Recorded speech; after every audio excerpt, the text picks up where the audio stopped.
আদিশ্বর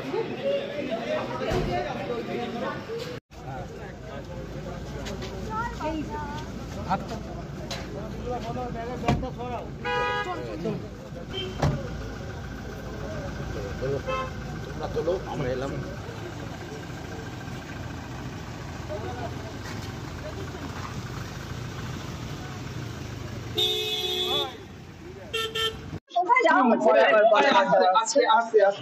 সব জায়গায় ভিজিট করার ইচ্ছে আছে, সব জায়গাতে যে কটা আমার সাতটা কনস্টিটুয়েন্সি যাওয়ার ইচ্ছে আছে। বলাগড় দিয়ে শুরু করছি, বলাগড়, তারপর পান্ডুয়া, তারপর এক এক করে হবে।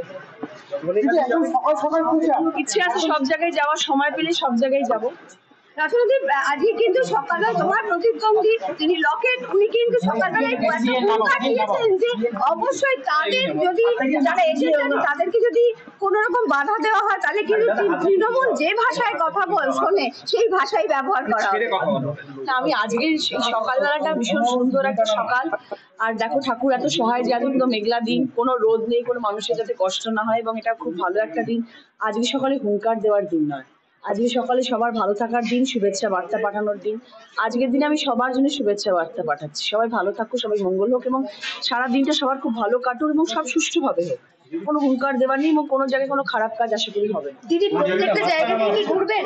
না, এখনো সব সব শান্তিতে আছে, সবকিছু ভালো আছে। আরো বলা হয়েছে যে আইপ্যাক টাকার থলি নিয়ে ঢুকেছে, আমরাও দেখে নেবো, এরকম সকাল সকাল আইপ্যাক কিন্তু দোষারোপ করে বলা হয়েছে। না, আমার কাছে তো এক নয়া পয়সাও দেখতে পাচ্ছি না আইপ্যাকের কাছে আছে বলে। কোনো টাকা পয়সার কোনো চিহ্ন মাত্র কোথাও দেখতে পাচ্ছি না। যা করছি সব খেটে করছি, 1.5 মাস ধরে এখানে থেকে করেছি, প্রচার করেছি, এত পরিশ্রম করে খেটে।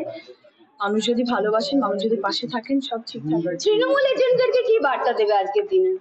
তৃণমূলের যারা এজেন্টরা, ও আচ্ছা, মানে হ্যাঁ সবার জন্য, মানে আমি সবাইকে বলেছি, রাত্রিবেলা অনেকের সাথে ফোনে কথা হয়েছে এবং সবাইকে শুভেচ্ছা বার্তা পাঠিয়েছি, এবং সবাইকে বলছি শান্তভাবে থাকবে, মাথা গরম কোনো জিনিসে করবে না, এবং ভালোভাবে সবাই, যখনই তোমার কাছে কেউ আসবে, কেউ উঁচু স্বরে কথা বললে, তখন তাকে রসগোল্লা খাইয়ে দেবে। দিদি, এতদিনের প্রচার আজকে একদম ফলাফলে একদম মানে যে এটা কোন রসগোল্লা?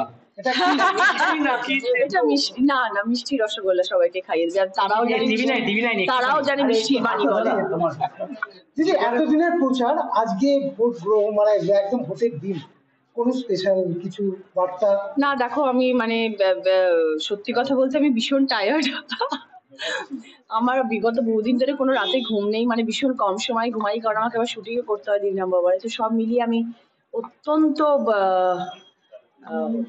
পরিশ্রম হয়ে আমি ভীষণ টায়ার্ড হয়ে গেছি। ওই জন্য আমার নতুন করে কিছু বলার নেই, এবং তোমাদের সব থেকে বড় কথা, আমার হুগলি জেলার মানুষ তথা আমার সব প্রেসের ভাই বন্ধুরা যারা যারা আমার সাথে এই 1.5 মাস ছিলেন, তাদের সবাইকে করজোড়ে প্রণাম এবং অসংখ্য ধন্যবাদ, কারণ এই গরমের মধ্যে তারা কন্টিনিউয়াসলি আমার সাথে ছিল এবং প্রচারে আমার সাথে সহায়তা করেছেন। আপনাদের সবাইকে ধন্যবাদ। আজকের দিনেও এই সকালবেলা থেকে আপনারা নিচে দাঁড়িয়ে আছেন। বাড়তি অক্সিজেনের কোনো বার্তা তৃণমূল কর্মীদের জন্য আছে না? আর বাড়তি অক্সিজেনের বার্তা যে আমি সবার সাথে আছি, আমি সবার পাশে আছি, এবং আমি সব জায়গায় ভিজিট করার আজকে চেষ্টা করব, এবং সকলের ভালোবাসার সাথে থাকলে আশা করি যুদ্ধ জয় হবে। একদম রসগোল্লা খাওয়াও, মিষ্টি মুখ করাও।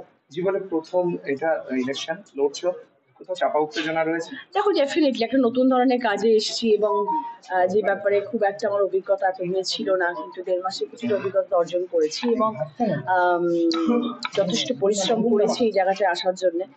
দেখো, তারপরে তো কিছুটা ঠাকুর নিশ্চয়ই ঠিক করে রেখেছেন যে রচনার জন্য কোনটা শ্রেয়। আজকে সকালবেলায় উঠে কোনো ঠাকুরের কাছে প্রার্থনা? ঠাকুরের প্রার্থনা রোজই করি।